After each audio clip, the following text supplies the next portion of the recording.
So Ward 8 has some of the highest incidence and mortality rates of breast cancer in the Washington D.C. area.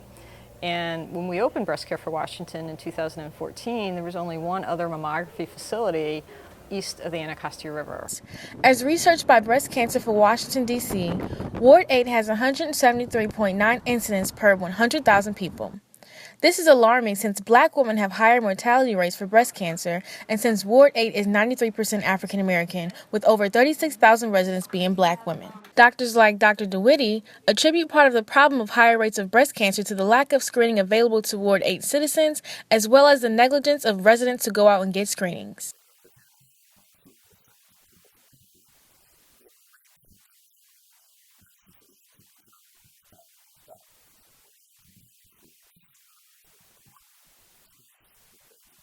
Tina Johnson, having worked in healthcare, knows how hard it is to have access to a facility and having added stressors that may cause you to put off getting your mammography screening. If it's just one center, why is it that people are not going to that center? Why can't I go to a facility like Howard University that's not in the area that I live in? Say a woman has 3 or 4 kids and they got to take these children with them to the doctors.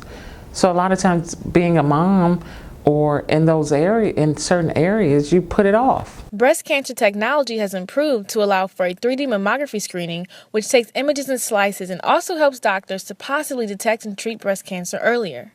This detection is especially helpful for women with more dense breasts as well. With the radiologist being able to see the underlying breast tissue, there are less callback rates and better detection. So that's another benefit to having the mammograms not only done on a regular basis, but also with the implementation of 3D. Screening with digital mammography is a really good tool for finding breast cancers, and it has been the standard tool for us. I'm hoping that what we'll find is that 3D may help us to see it in a different way. Breast Care for Washington, D.C. is the only facility in Ward 8 that offers 3D mammography screenings. Although this technology is helpful, it is not the standard for diagnosis. Some facilities and insurers do not cover or include 3D mammography screenings, meaning along with access, the lack of health care is a contributing factor to the higher rates of breast cancer. The availability of mammography in the district varies. 15 places offer mammography screenings, with only 1 being in Southeast and Southwest. Majority are in Northwest. These locations pose a problem for accessibility and coverage.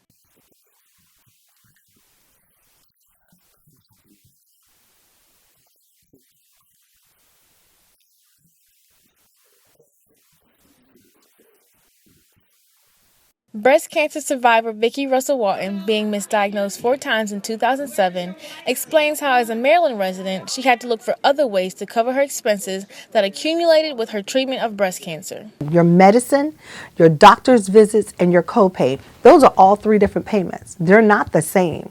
So even if you have money for your doctor's visits, you won't have it for your copay. My chemotherapy was almost $7,000 every Friday. Who can afford that? Doctors repeatedly stress no matter the amount of facilities available, yearly mammogram screenings are vital. Skipping 1 year would have made all the difference for Johnson. I probably could have avoided getting breast cancer in 2006 if I went to my doctor in 2005 to get my mammogram done. Both Walton and Johnson have a family history of breast cancer, and Johnson has the BRCA gene in her family, yet they still neglected to get their annual mammograms before being diagnosed. Because not me. We always say, not me, never me. Not me, I'm that chick. No, I got stuff to do. I'm doing this, I'm doing that, So, and I was on my way climbing the corporate ladder. Not me.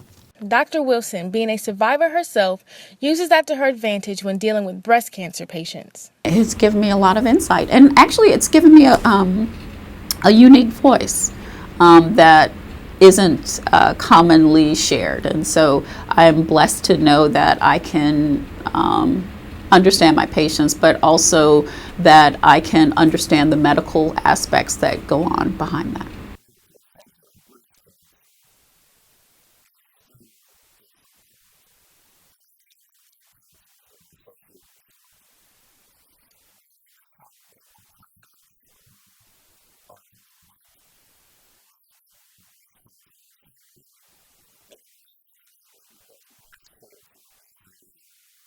The recommendations are that you have 150 minutes of moderate exercise or 75 minutes of vigorous exercise every week.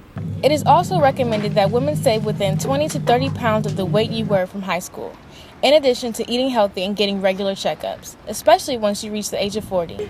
I'm Brookie Madison with HU's NewsVision.